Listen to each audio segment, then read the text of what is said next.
Welcome back, everybody, to a Christmas episode. I should have worn a Santa's hat. I was just thinking as I came in this morning that I should have dug out a Christmas sweater or something. Yeah. My daughter stole I had like an ugly elf Christmas sweater. Really? My daughter thought it was so cool and she took it, and so I don't even know where it is anymore. I went shopping. There's a company, you could buy, I think, a lot of them on Amazon called Tipsy Elves. I've not heard of this. And they make just like the most ridiculous Christmas sweaters, ugly Christmas sweaters, but they're mostly like, they're basically crew neck. Like hoodies, sweatshirts that like just have a fun graphic on it. Nice. Well, if you're looking for something fun to wear to your church Christmas party, Tipsy Elves. They're a sponsor of the podcast now. I will say there are some inappropriate ones. Maybe the name speaks for itself of Tipsy Elves, but it's a pretty fun. So your church's culture. You know what you can get away with. So don't push the boundaries too far. It's awesome. Yeah. So anyways, I'm Christmas Kaleb, episode. in case you forgot, and this is also Kaleb. Yeah. And Christmas is right around the corner. It's just us today.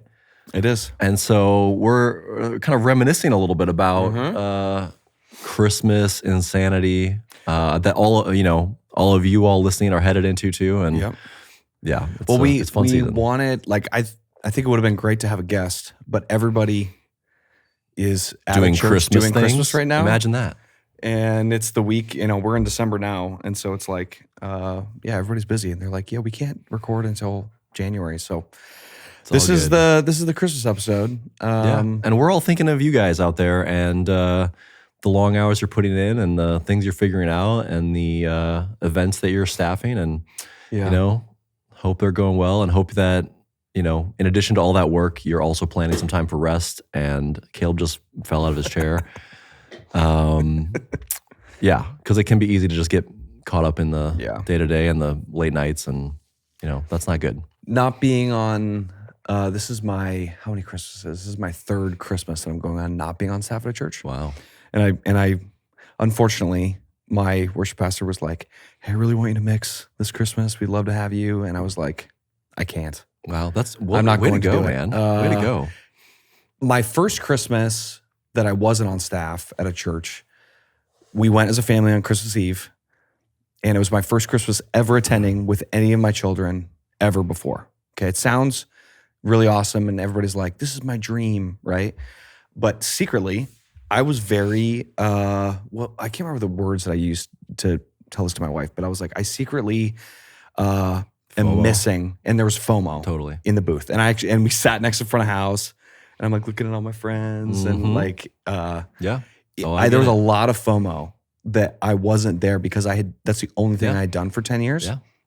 And then the next year, which was last year, I did mix on Christmas Eve, and we had a billion services, and I was there, the 21st, 22nd, 23rd, 24th, just like many of you will be. Yeah. And I was like, ooh, that was a lot. And my wife's like, remember how you left church and how you're kind of doing the same thing right now? Like, do you want to do that again? And so I promised her that this year I wouldn't. Nice. So next year, who can say? But this year I said no, and we'll see. But I think it'll be just this time when you go to church, don't sit so close to the booth. I probably should sit in like the upper balcony in the back corner. I shouldn't, because I'm like kind of hearing the producer call. Yeah, no, dude. What? No, that's like if you're on a diet and you're like just putting a cake in your fridge and just tempting yourself, just smelling it. What are you doing? Yeah, so it's good, but I think even after leaving church, I will say,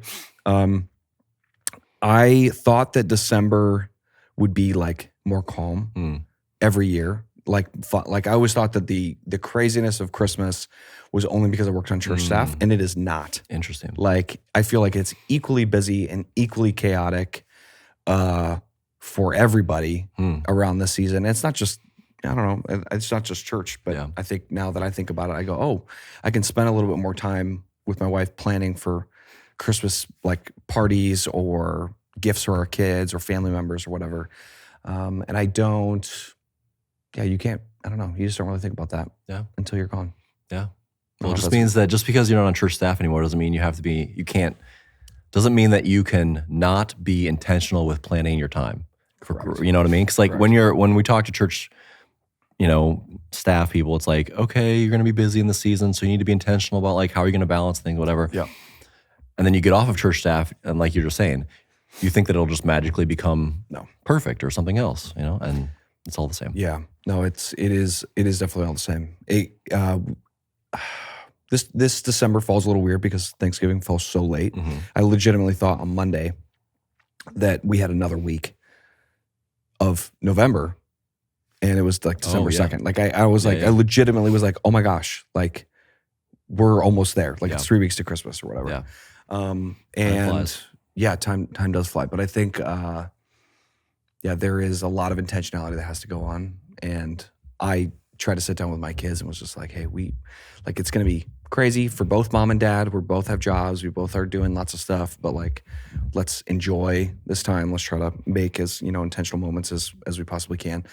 When I was, maybe I don't know if I've told this or not. When I was on church staff, it was maybe a couple years into ministry that I was never a guy that wanted to set up the Christmas tree before Thanksgiving. Okay. Ever. I was like, that's dumb. I was like I want to shut everybody down who does that or listens to Christmas music, does anything. And then I think it was maybe as we had our first, I was like, maybe we should like start setting it up more because I'm never home during the month of December. So then it was like a week before, maybe 2 weeks before at the most. And sometimes it felt a little early for us, but I was like, hey, we at least get to enjoy like setting up the tree and doing the fun stuff with the kids, even though it's really just us yelling at the kids to fluff the tree before we put, Is it an artificial tree? It is an artificial tree. Oh, sorry. It's okay. We're super weird. So I have a pine tree that's like a house plant. So we have it in our living room all year long. Okay. And then we just decorate it for Christmas. Really? Yep. And then take it down. Take off the decoration. It's like this tall or something like that. Like that big? Big? Yeah, but like fuller. It's probably about that tall, but it's like fuller. Anyway. Interesting. My house is small. I don't have room for a giant Christmas tree. That's great. I don't want to have to buy a Christmas tree every year. So, it's what's the word? Environmentally friendly. We just reuse the tree. We're recycling the tree, keeping it all year long. Anyway. Oh, that's funny.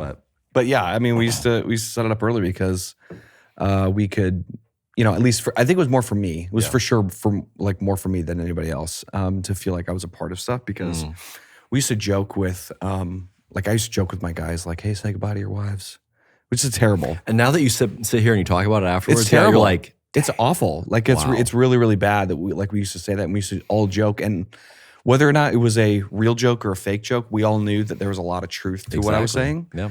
And that was really like hard because I would try to give my guys the Tuesday and Wednesday off before Thanksgiving because it was really, hey, we don't really know what the next couple of weeks are going to be like. And more than not, we were working on our days off during the month of December leading up to Christmas. And, whether that was all on me or whether that was being asked of me, I still don't always know. And then like even thinking back, I just go, how much of that was me? How much of that was leadership asking us to do things that were crazy? Or how much of it was our team trying to be creative and push the boundaries and not be doing the same thing every year? Yep. Not because leadership was saying we don't want to do the same thing every year, but because we as a creative team didn't want to like. Oh, that's what it was for us. Like our creative team had essentially complete creative freedom as like what we were going to do. Yep. And so anything that was a wild endeavor, we kind of got ourselves into it and had to sort of circle up and say, okay, here's what we're talking about doing. Is everyone hands in on this? And here's what it's going to take. And like, okay, try to, I would always be like, how can we moderate this slightly? Yes. And then the team would be like, no, we're going to do this thing. I had some purists, some ideological purists who just like wanted to shoot for the moon. So, but I think that's what I think more and more it was our team trying to not be stagnant in our creativity. And it was only to scratch the itch for that team. 100%. But the reality was like us scratching the itch by the time we got to December 24th or December 23rd, the day before services started or whatever, like we all became a little crunchy depending on the year and depending on what we were trying to do. Do you have Time Hop? I don't. I used to use it all the time and I don't really use it very much anymore, but I do like it because it goes, for my age, right? Like I've been on social media for a very, very, very long time. Like Because you're old. Because maybe because I'm old, Yeah. right? And because of that, like my time hop goes back more than a decade. Dang, that's a long time. It's a very long time. It's like it goes probably 15 years back, That's crazy. which is crazy. And there's a lot of things that like I'll look back in the season and I go, oh man, like we were doing that. Like what the heck were we thinking? Yeah. And maybe I told this story or not, but I'll start from the beginning because now we should talk about some terrible Christmas stories. Sure. Yeah. We shouldn't dive into too deep. Well, first off, before we get into that, we do need to do an aside because we're going to talk about a giveaway in the theme of Christmas gift giving. Yes. Go ahead. We have not yet done a giveaway. Technically, this podcast is less than a year old. It feels like we've been doing it a very long time. I don't remember which episode this is. I think it's 23, 24. Okay. And we haven't done a giveaway. And so at some point in the next, I don't know, let's say 2 weeks, 3 weeks. Perfect. At some point before Christmas. Before Christmas. Yep. Easy. Follow us on Instagram and we're going to post a giveaway. I think it's going to be a super nice hoodie that I love. It's like one of my favorite hoodies now. I need to get you one, sorry. That's and I'll just have to play the giveaway like everyone else. Yeah, you should. So yeah, check it out on Instagram and wait for it, and then win some free Sunday's Coming podcast merch, and we'll ship it your way. So nice. I think we do something like the post, share it, comment with a friend, whatever, and then pick a random number, and that's the one. So if you like the post, share it, tag a friend in it. Do you and your friend both get a hoodie? We could do that. Perfect. I'm just making stuff up on the fly here. I like that. So I've just committed Kaleb to give away two hoodies. Two hoodies. Yes. And if I forget, somebody remind me. But two hoodies. Two hoodies coming your way. That's a good idea. It's a really nice hoodie. I have good ideas every now and then. Yeah. It's hit and miss. But so yeah, we want to do that. I like giveaways. But hey, only tag one friend. You can't tag like 20 people. Okay. What's really funny is when I've done these in the past with other accounts, like I'll have like the same Joey like tag like 15 friends, and I'm like, wait, how many times am I supposed to count him? I don't really know. No. But I have to count them once. So one friend. Yeah. So we're going to do that. So stay tuned for that. Watch us on Instagram. Follow us Sunday's Coming podcast if you don't follow us. Perfect. All right. We also wanted to talk about crazy Christmas stories, which I'm sure people listening will have their own that they're thinking back to. When I say, what was your craziest Christmas story? Everyone has something come to mind, whether it was like a technical issue or, fire alarm pulled in the middle of a Christmas Eve service, or I don't know, haze set off I guess it'd be more like you overdid the haze and set off your fire alarms. But we had one, so this was in like 2016. We had just opened. It was actually really great. It sounds crazy when you say it, but we did this whole like December run. We opened a brand new building. It was like, this huge new thing. And we opened the first week of December and we had 4 like just, I don't know, what would you even say? Attractional weekends leading up to Christmas. Like the idea of being like each one, you have grand opening, you have all these special things that kind of culminate to Christmas. We had the Earth Harp there. Like we set up the whole thing in the. You brought that guy in? Oh yeah. Set up the whole Earth Harp. So awesome. They did a whole concert. We did. I feel like I remember hearing about this. I'm oh my gosh, Willow is doing that. So we did Saturday night show, which was their like whole big concert. But then we had the guy play with our worship team on Sunday morning. So it was full on worship with Earth Harp. How long did it take them to set up the? Okay, you didn't explain what the Earth Harp is if people don't know. Oh what it is. Yes, okay. So this was on like America's Got Talent or something years ago. It's not cool anymore. I don't even know if he still does it. But he like suspends these strings between his big bridge on stage up to he did it across the Grand Canyon or something. I don't even remember. But you can have him out to your event. He'll like rig his strings out, and then he's got this, resonator dealio and a pickup, and he goes into a pedal board, and he's got all these effects and delays and stuff. So it's actually not as complicated as you would think. And when you actually see it up close, you're like, wow, this guy built this in his garage. It's very janky. But it sounds really cool. It looks really cool. He's a showman. It's very dramatic. But that wasn't the crazy Christmas story because that went great. That was, I won't go into that. Okay. But it was a unique experience. But the crazy Christmas story was we just opened this brand new building. Everything's sparkling and awesome and looks amazing, and we're all like, this is the best thing ever. We've got this whole Christmas production, new church smell. We've got this amazing service planned. Well, during our first Christmas Eve service, our entire Dante network goes down. Like just tanks, freaks out. This is at North Shore. Correct. Yep. Because this also happened at Barrington a couple years later. Yeah. I think that was that when their Galileos died? Yeah, it was Galileos. Yeah. That's what it was. Yeah. That was a big one. Yeah. I remember hearing about that in the middle of my Christmas Eve service. Mm-hmm. Yep. Anyways. See, stuff happens even to big churches. Oh my gosh, yeah. So anyway, we have this new network. It's all, it's sizable. We're trying to track it down, but like literally service is starting. Okay. So I don't have time to troubleshoot this whole network. So here we are launching our Christmas service. We, in like 15 minutes, throw up speakers on sticks on the stage in this giant auditorium, do like 4 around the perimeter, reroute everything. And we kind of like pivoted all the music. So it was still the same instrumentation, but like our MD is like super awesome. And so he just sort of like acoustified everything and just made it like so that the vibe was chill and didn't feel like we were trying to like fill this giant room with these speakers on sticks. And people loved it. Like they thought it was the most amazing thing ever. And yeah, we found out that when the installation had happened, they had bridged this primary and secondary network in one of the ancillary rooms. And so that's why it went down. Mm. So don't bridge your primary or secondary network. Yeah, interesting. But we won't talk about the people who did that. we shall not. We shall not. But It wasn't Amplio. it was not Amplio, much to Jeff's chagrin. He still gives me a hard time about that. But yeah, so here we are on like literally the biggest Sunday or the biggest service of our Ever. history ever, maybe. Yep. More people than ever coming through, multiple services, days in a row, speakers on sticks, making it happen.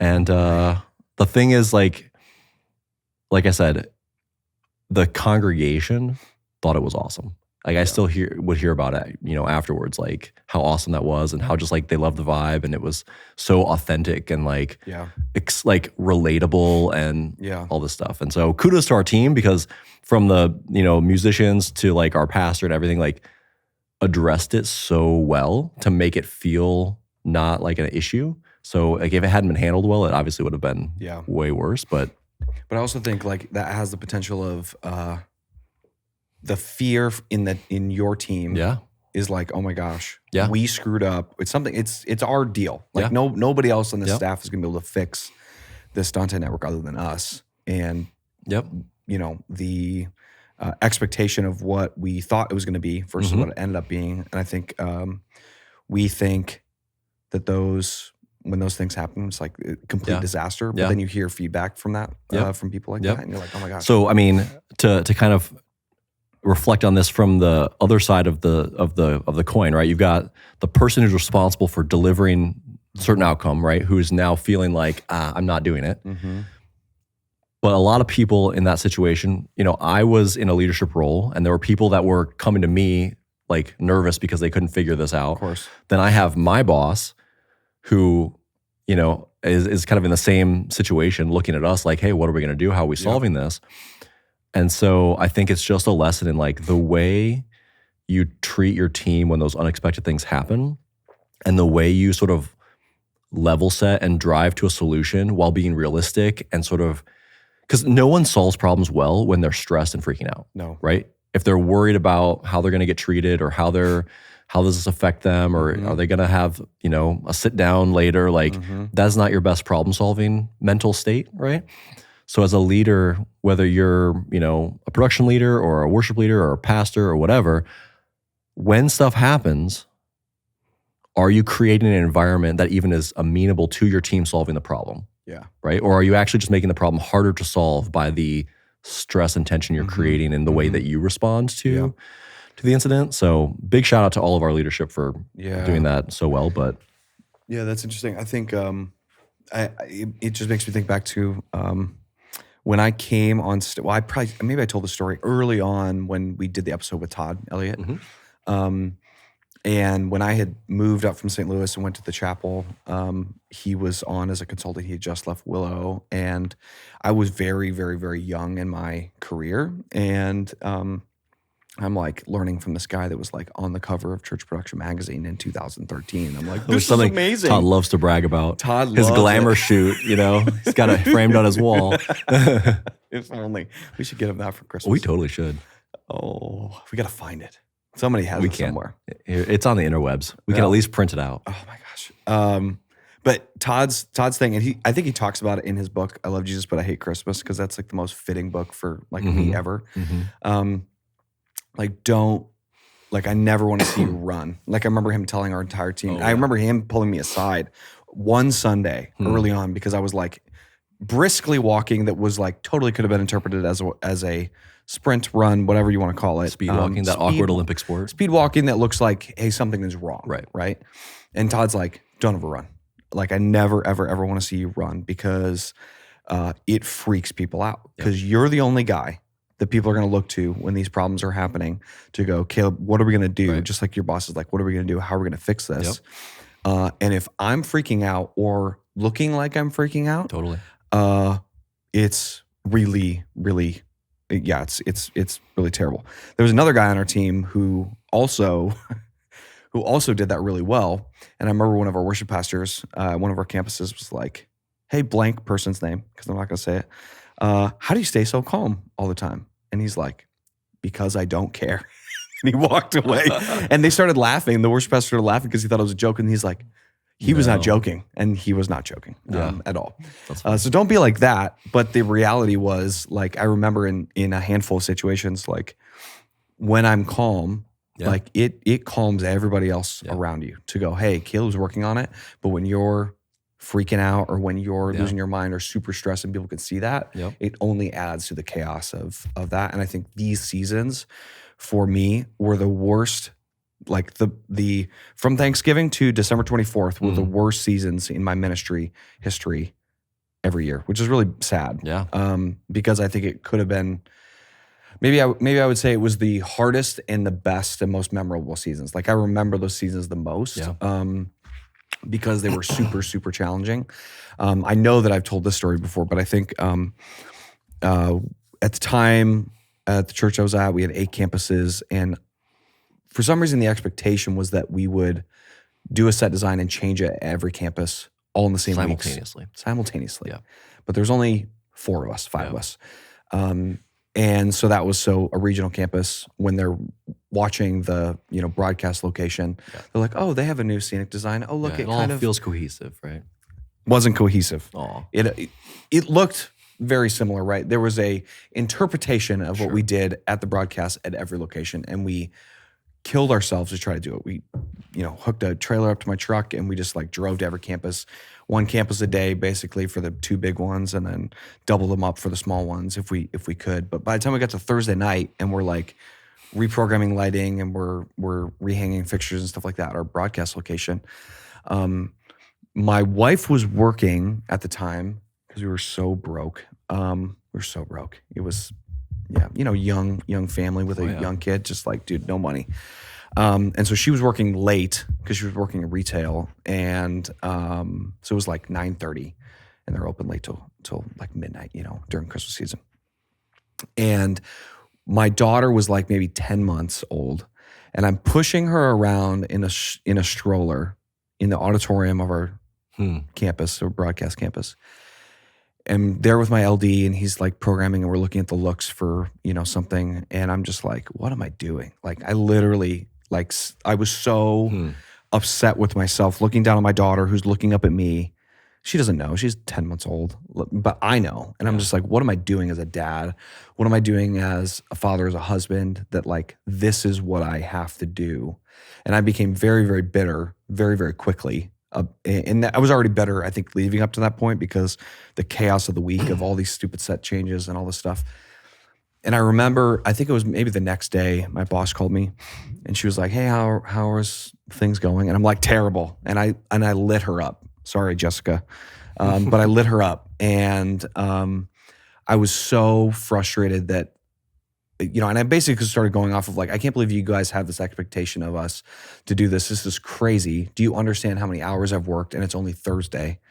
I haven't had a day off in 2 weeks. I haven't, done whatever this stuff. And she like stops me. She's like, Kaleb, like, who said that you guys had to do all the set changes in the same week. And I was like, I thought you did. And she's like, nope. You guys were in that creative team meeting a month ago when we were talking about planning, and your entire team and you said, this is what our plan is. And I didn't want to step on, your energy. excitement and your Yeah. energy to do it. She was being a good boss and going, hey, if that's what they want to do, I'm going to let them do that.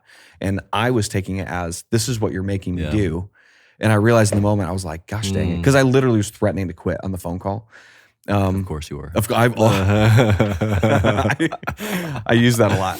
Eventually, it's cry wolf, and people know that I'm maybe He's not moved going to do beyond that. that at this point. But yeah, I eventually did quit. But I think a lot of it was just like, man, what was my expectations? And it goes back down to like our team and what we were saying earlier in the conversation of like, we were the ones pushing for all these things because we wanted to make it better. We wanted to post on Instagram and look like we were like the guys at Central or at Elevation or at Transformation or whatever. We were not even close to any of you those. weren't. We were not even You close were to not. anything. And we were like nobody knows the churches that I was on staff at, right? And so it's just like.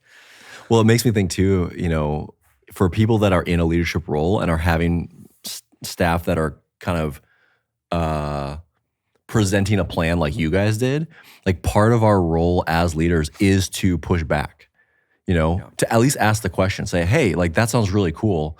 What is that going to take for you guys to accomplish that? Yeah. And is that sustainable? And to actually make them wrestle with that, that's such a big part of that leadership role, is asking the questions to get people to just think about things from the different perspectives and say, is that really what we want to do? And if it is, great. The next question is, okay, we want to do this. How do we get you the resources you need to do it in a way that we would all agree is healthy, right? Yeah. And not leaving you angry on the phone at the end of the week, Yeah. I think through all of these episodes that we've done, it has made me think, and all of the different people that have sat across from us and had conversations, and we just go, I think people care more than you think. Like, I think I've realized that even just in the last year, the people that were frustrating or really hard, like seasons for me in ministry, like I think they're better people than what I painted them out to be always. And I think that I truly think that they care regardless of what you think about that person or their attitude or whether you've had good interactions or whatever. I'm speaking about it like a leader, right? Like who's above you, and you're listening to you say that and going, my leader doesn't ask that. And they're having the same thoughts that I had, but I just go, hey man, nobody said that to me. That was me. And so like, how much of that are you projecting on your leadership and your frustrations that all of a sudden end in bitterness or something you should not have said that will lead to you quitting or getting fired because you say stupid things and you shouldn't do that. So, I don't know. I think so much of it was on me both and my team. if like and that's the hard reality is, if you're in a role and you're not getting the leadership that you want, right? It's still your responsibility while you're there to try to lead up well. Yeah. And at the same time, if you are a leader with that kind of authority, like I would challenge you to be, thinking about how you can lead your team more. So it's like, just because you have a leader that's not asking those questions doesn't let you off the hook. Mm-hmm. And if you're a leader, just because your team seems really gung-ho doesn't let you off the hook. Be like, oh, they want to do it. Like, yes, I don't have to like check in on them. That's fine. Like both and like it's a reciprocal thing, and it's a flywheel, right? Like it builds on each other. The more that the leader treats people that way, the more that empowers the rest of the team to actually raise those things because they know their leader is going to respond in a way that like promotes dialogue and discussion about it. Yeah. And so as that trust gets built, it just makes it more and more healthy and better and better communication.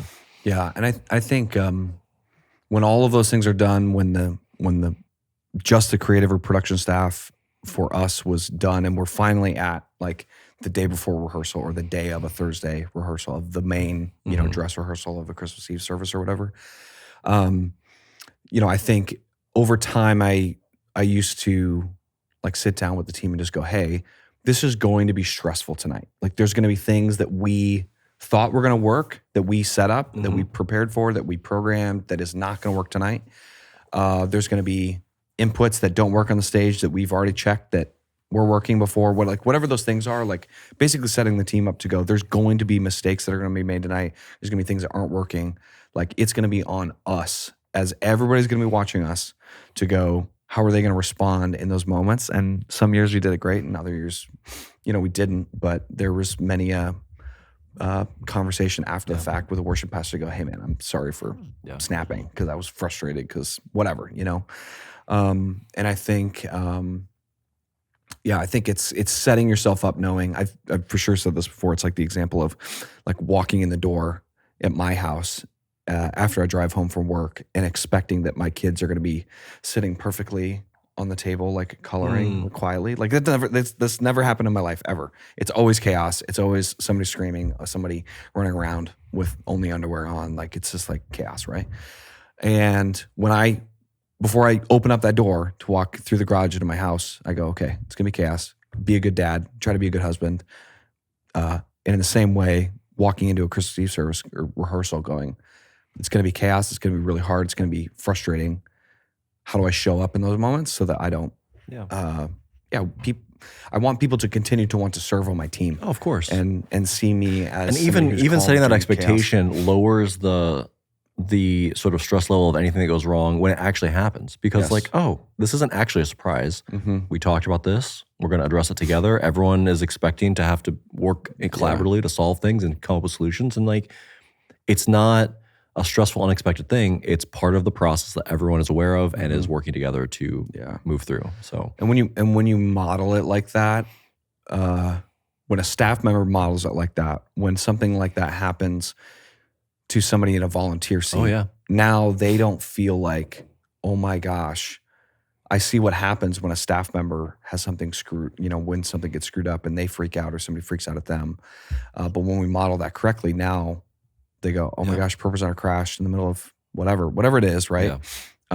There's less of this like, hey, somebody's going to come down on you in a hammer, because it's just not the case in 99% of churches anyways, but there's this thought that that's what would happen. And it's, again, it's like what we were saying, a few minutes ago around like the environment that you're creating is either fostering a space that's really conducive to problem solving and creativity, or one that's not.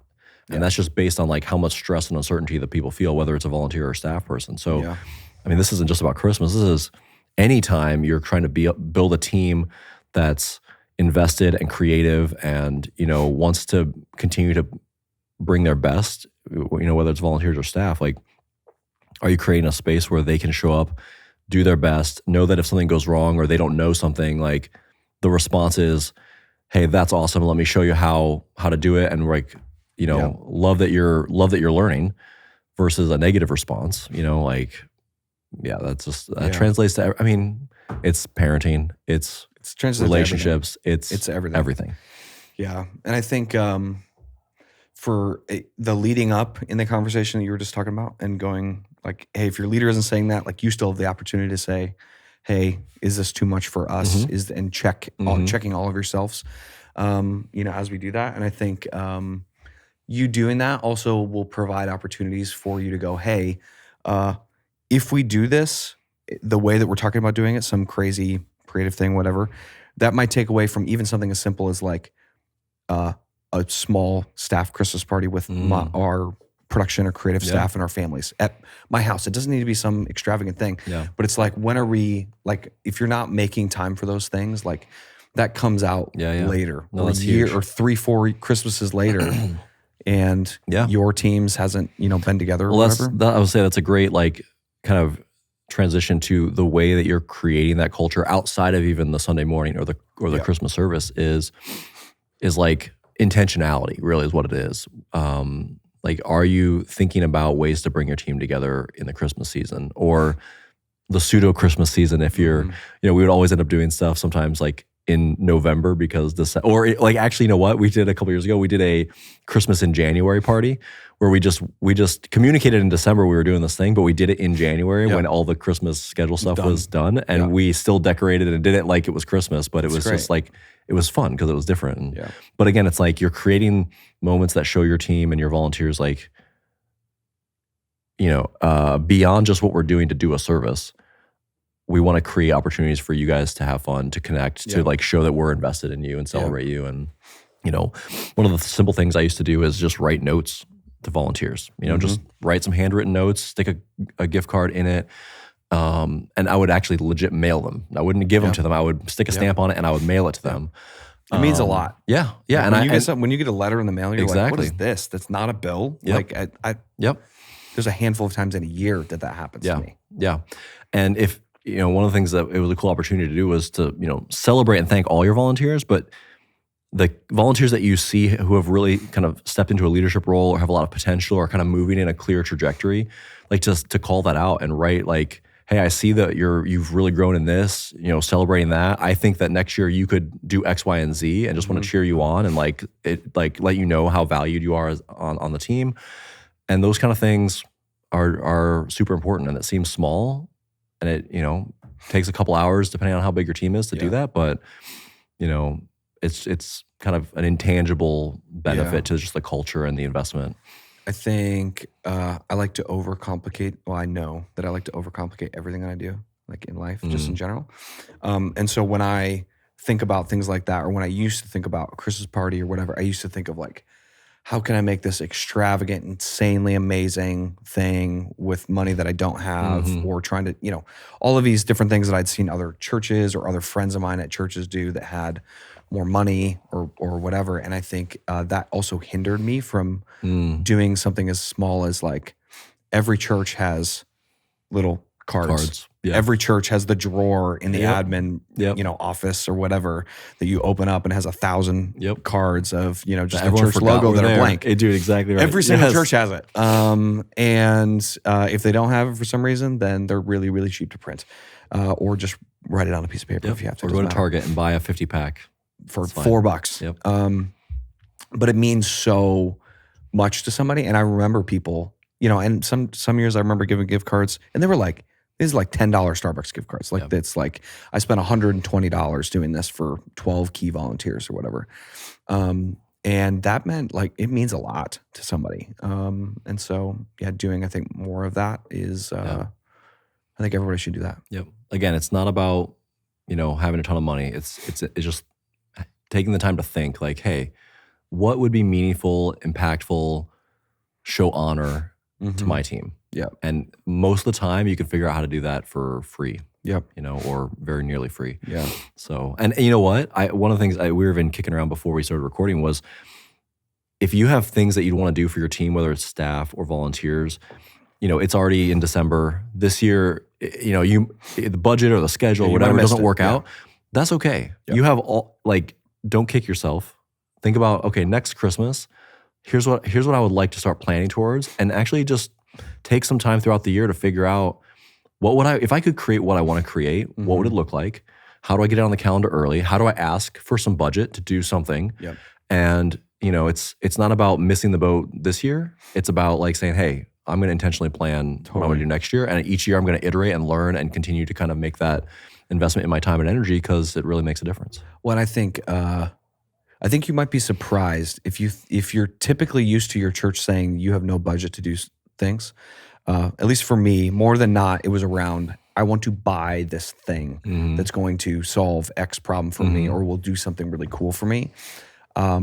Churches are, and maybe I'm oversimplifying it, but I just think there's more freedom to do that, to even just go, hey, we're just going to do a small breakfast at a diner or it doesn't really matter what it is, but you can do things for very, very cheap that your church, like you might be surprised in leadership going, hey, I like that idea that you're going to take these 3 staff members and 10 volunteers out to breakfast or to a Christmas dinner somewhere. It doesn't need to be crazy, but you can do it for cheap and doing it in a way that, I think leadership would go, oh, this guy's or this woman is more of a leader than maybe we thought because you're showing up differently and just going, hey, I want to do this for my team. What do you think about that? It's very hard for people to say no to that is the reality. Yeah. So that's interesting. One of the things that I used to do with my team, it used to be like maybe the week of Christmas. I'd basically go through a week before and count how many like departments there were in like the main campus that we were at. And on my way into work, I would stop and get 14 dozen donuts and I put them on a cart and we'd put a Bluetooth speaker on and play stupid Christmas music and we'd push it around the building. Yeah. And we would stop for 2 minutes in every department and just say, hello, hey, we want to wish Merry Christmas. And every single department would be like, what are you guys doing here? Yeah. Like, aren't you guys like busy? And we're like, yep, we're super busy. Yeah. But we're trying to be incredibly intentional to not be the typical grumpy tech guys, grumpy, especially around Christmas, grumpy tech guys that were doing stuff. And then us showing up, like people's view of our team shifted drastically. That's really good, man.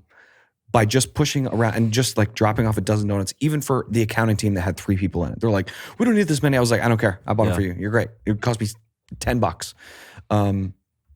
And my guys didn't always like it. Actually, almost every year they didn't like it because it felt, you have to do it so intentionally because there is never time to do it. There's never the right morning that we should do that. There's never the right day of the week. There's never, like, we all have other stuff to do. But I said, hey, we're going to take this 1 hour and just push it around the campus, have some conversations, and it will do so much more for us in the long run. We tried to make that at least a tradition my last couple of years. That's awesome, man. That's really good. Do that. I don't remember where I heard that, but it was just like, how do we show up differently to our staff who typically views us in those crazy seasons as what we were just describing that you don't want to be, of like this crazy grumpy guy who's just always frustrated with something and nothing is possible, when it's asked of us. You're weeks behind with your receipts for accounting. Yes. They're like, hey, you brought me donuts, but could you also bring me your receipts, please? We're still missing November's. Right. Or October's. Oh my gosh. Man. Yeah. So I think all of that to say, figure out ways that make sense for you and your culture to do something intentional. Yeah. As intentional as writing a card or taking somebody to coffee or giving them a $10 Starbucks gift card or a $5 Starbucks gift card. It doesn't really matter. Or even like, we did this a couple times.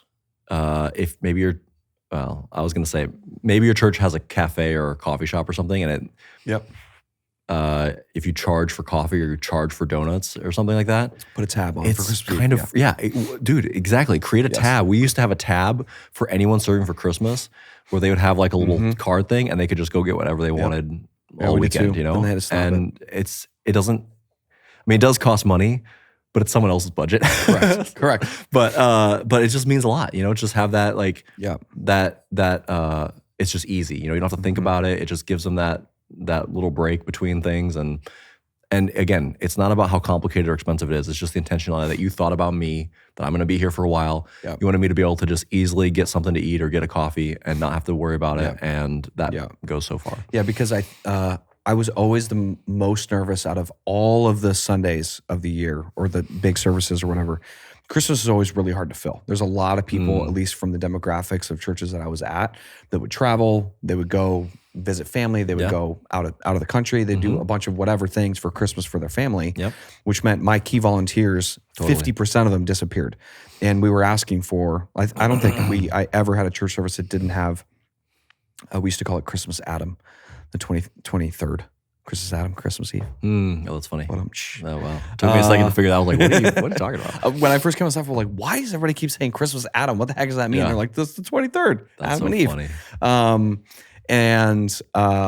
It was a lot because we would ask them to be there for band rehearsal, a second dress rehearsal, all the services on the 23rd, all of the services on the 24th. It was a massive commitment.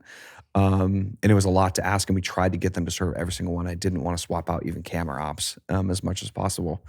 But I think like doing that, and when you are intentional and or creating a space, even if it's at the Christmas Eve service, where you have extra coffee or donuts or pastries or something, I don't know, it goes a long way. It goes way farther than you think. Like having little tiny snacks or good coffee or good donuts or whatever that looks like. So. Well, everybody should do that. Yep. Think about what's right for your context. Yeah. What's right for your culture, for your team. And again, it's not about how spectacular it is. It's the thought that counts. As cliche as that is, it's the thought that counts this Christmas season. Yep. So I think with that, this episode will be our last for at least until season 3. Yeah, man. Season Season 2 kind three. of flew by. I think it works to do the seasons. I don't know how everybody feels about it listening, but Pretty sure that no one else is really paying that much attention to that's it. good. but It that's works for fine. me because the reality is, and like I was joking earlier, I'm like, everybody's busy this Yeah. December. Like all of our guests that we Yeah. have lined up are just like, hey man, I need to push to this January because it's too crazy. So at some point in the new year, you'll see an announcement of when that next episode and that first episode of the next season will be dropping. Yeah.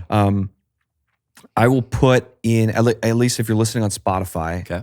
or if, I don't know if you can do that on Apple Podcasts. Can you? I don't think you can leave comments.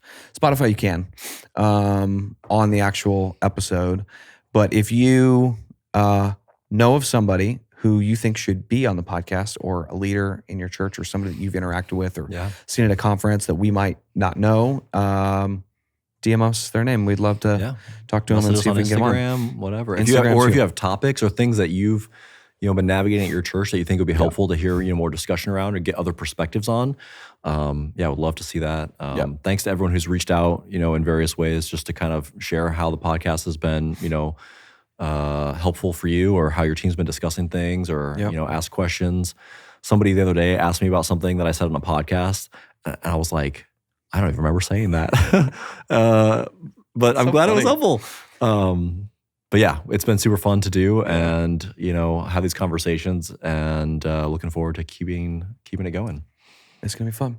So stay tuned, everybody, and we hope and pray that you guys have an amazing Christmas season, and that on December 25th you can relax and have lots of coffee or whatever you prefer to drink in the morning on Christmas Day.